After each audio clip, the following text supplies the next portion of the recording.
بسم اللہ الرحمن الرحیم۔ اور قارون و فرعون اور حامان کو بھی ہم نے ہلاک کیا، اور بے تحقیق موسیٰ واضح دلائل لے کر ان کے پاس آئے تھے، پھر بھی انہوں نے زمین میں تکبر کیا، لیکن وہ ہماری گرفت سے نکل نہ سکے۔ بس ان سب کو ان کے گناہ کی وجہ سے ہم نے گرفت میں لیا۔ پھر ان میں سے کچھ پر تو ہم نے پتھر برسائے، اور کچھ کو چنگاڑ نے گرفت میں لے لیا، اور کچھ کو ہم نے زمین میں دنسا دیا، اور کچھ کو ہم نے غرق کر دیا۔ اور اللہ ان پر ظلم کرنے والا نہیں تھا، مگر یہ لوگ خود اپنے آپ پر ظلم کر رہے تھے۔ جنہوں نے اللہ کو چھوڑ کر دوسروں کو اپنا ولی بنایا ہے، ان کی مثال اس مکڑی کی سی ہے جو اپنا گھر بناتی ہے، اور گھروں میں سب سے کمزور یقیناً مکڑی کا گھر ہے۔ اگر یہ لوگ جانتے ہوتے۔ یہ لوگ اللہ کے علاوہ جس چیز کو پکارتے ہیں، اللہ کو یقیناً اس کا علم ہے، اور وہی بڑا غالب آنے والا حکمت والا ہے۔ اور ہم یہ مثالیں لوگوں کے لیے بیان کرتے ہیں، مگر ان کو علم رکھنے والے لوگ ہی سمجھ سکتے ہیں۔ اللہ نے آسمانوں اور زمین کو برحق پیدا کیا ہے، اس میں ایمان والوں کے لیے یقیناً ایک نشانی ہے۔ اے نبی،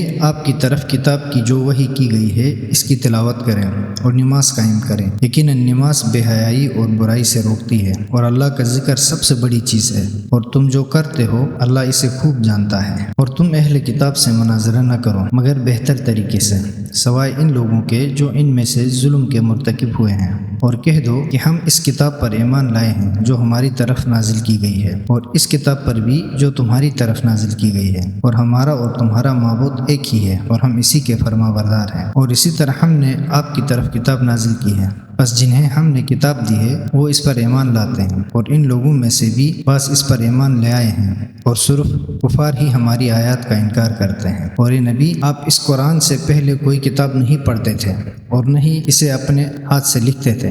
اگر ایسا ہوتا تو اہل باطل شبہ کر سکتے تھے، بلکہ یہ روشن نشانیاں ان کے سینوں میں ہیں جنہیں علم دیا گیا ہے، اور ہماری آیات کا انکار وہی کرتے ہیں جو ظالم ہیں۔ اور لوگ کہتے ہیں اس شخص پر اس کے رب کی طرف سے نشانیاں کیوں نہیں اتاری گئی؟ کہہ دیجئے نشانیاں تو بس اللہ کے پاس ہیں، اور میں تو صرف واضح طور پر تنبیہ کرنے والا ہوں۔ کیا ان کے لیے یہ کافی نہیں ہے کہ ہم نے آپ پر کتاب نازل کی ہے جو انہیں سنائی جاتی ہے؟ ایمان لانے والوں کے لیے یقیناً اس کتاب میں رحمت اور نصیحت ہے۔ کہہ دیجئے میرے اور تمہارے درمیان گواہی کے لیے اللہ کافی ہے، وہ ان سب چیزوں کو جانتا ہے جو آسمانوں اور زمین میں ہیں۔ اور جو لوگ باطل پر ایمان لائے اور اللہ کے منکر ہوئے وہی خسارے میں ہیں۔ اور یہ لوگ آپ سے عذاب میں اجلت چاہتے ہیں، اور اگر ایک وقت مقرر نہ ہوتا تو ان پر عذاب آ چکا ہوتا، اور وہ عذاب ان پر اچانک ایسے حال میں آ کر رہے گا کہ انہیں خبر تک نہ ہوگی۔ یہ لوگ آپ سے عذاب میں اجلت چاہتے ہیں، حالانکہ دوزخ کفار کو گھیرے میں لے چکی ہے۔ اس دن عذاب انہیں ان کے اوپر سے اور ان کے پاؤں کے نیچے سے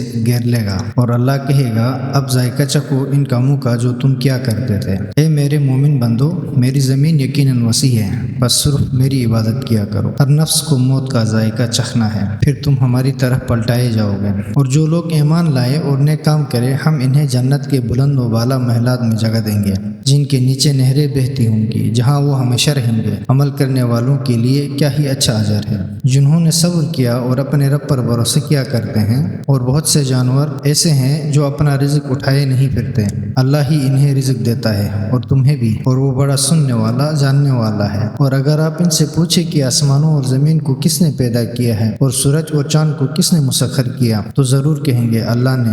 تو پھر یہ کہاں الٹے جا رہے ہیں؟ اللہ اپنے بندوں میں سے جس کے لیے چاہتا ہے رزق کشادہ اور تنگ کر دیتا ہے۔ اللہ یقیناً ہر چیز کا خوب علم رکھتا ہے۔ اور اگر آپ ان سے پوچھیں کہ آسمان سے پانی کس نے نازل کیا، اور اس کے ذریعے زمین کو مردہ ہونے کے بعد کس نے زندہ کر دیا، تو وہ ضرور کہیں گے اللہ نے۔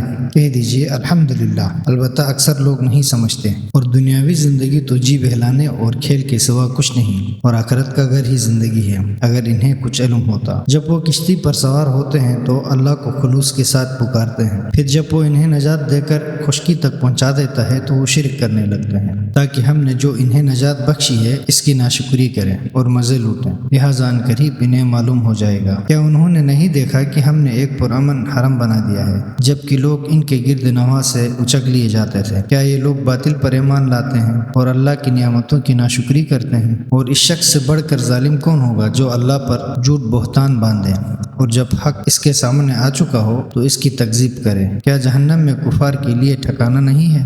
اور جو ہماری راہ میں جہاد کرتے ہیں ہم انہیں ضرور اپنے راستے کی ہدایت کریں گے، اور بے تحقیق اللہ نیکی کرنے والوں کے ساتھ ہے۔